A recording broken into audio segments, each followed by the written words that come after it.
Hello दोस्तों, स्वागत है आपका अपना चैनल EDU 360% में। चलिए आज हम इलेक्ट्रिकल मशीन फर्स्ट का एक चैप्टर लेके आए हैं, ट्रांसफार्मर, जो कि सेमेस्टर के पॉइंट ऑफ व्यू से और जेई के पॉइंट ऑफ व्यू से बहुत ही इम्पोर्टेंट चैप्टर है। और इसमें जितने भी पॉइंट लिखवाए गए हैं सभी के सभी इम्पोर्टेंट पॉइंट हैं और इस पॉइंटों से डायरेक्ट भी क्वेश्चन जेई के एग्जामों में या सेमेस्टर के एग्जामों में पूछ लिया जाता है। तो चलिए स्टार्ट करते हैं। इंट्रोडक्शन। ट्रांसफार्मर कोई पूछ देता है पहले कि ट्रांसफार्मर क्या है, तो पहले हमें अभी दिमाग में आना चाहिए कि ट्रांसफार्मर एक स्टैटिक्स डिवाइस है।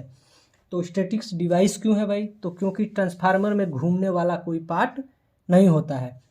पहला पॉइंट बन जाता है, ट्रांसफार्मर एक स्टैटिक्स डिवाइस है क्योंकि ट्रांसफार्मर में कोई घूमने वाला पार्ट नहीं होता है।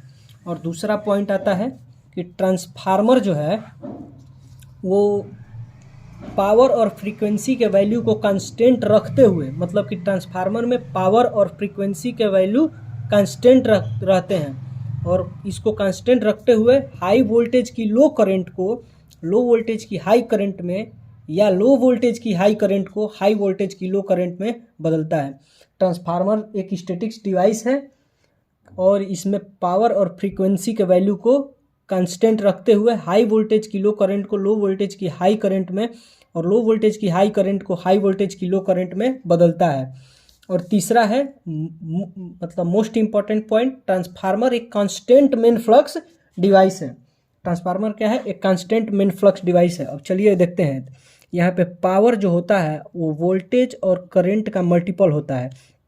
तो हमें हमेशा पावर को कांस्टेंट रखना है, तो वोल्टेज की अगर वोल्टेज के वैल्यू को बढ़ाएंगे तो हमें करंट के वैल्यू को घटाना पड़ेगा, क्योंकि पावर का घटाने का कारण ये है कि पावर का वैल्यू हमें हमेशा कांस्टेंट रखना है। देख लीजिए, जैसे पावर का वैल्यू 6 है और वोल्टेज का वैल्यू 2 है और करंट का वैल्यू 3 है। यदि हमें वोल्टेज के वैल्यू को बढ़ाना है तो मान लीजिए 3 करना है, तो करंट के वैल्यू को घटाना पड़ेगा, क्योंकि जो ये पावर है वो हमेशा कांस्टेंट रहे। चलिए दोस्तों, अब देखते हैं इसका अगला पॉइंट कि टाइप्स ऑफ ट्रांसफार्मर। ट्रांसफार्मर कितने प्रकार के होते हैं? तो देखिए, पहले आपको बता देते हैं कि ट्रांसफार्मर बेसिकली 3 भागों में डिवाइड हैं।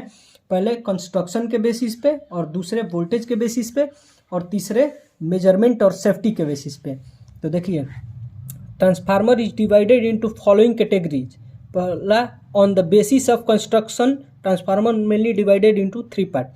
कंस्ट्रक्शन के बेसिस पे अब ट्रांसफार्मर 3 भागों में डिवाइड हुआ है।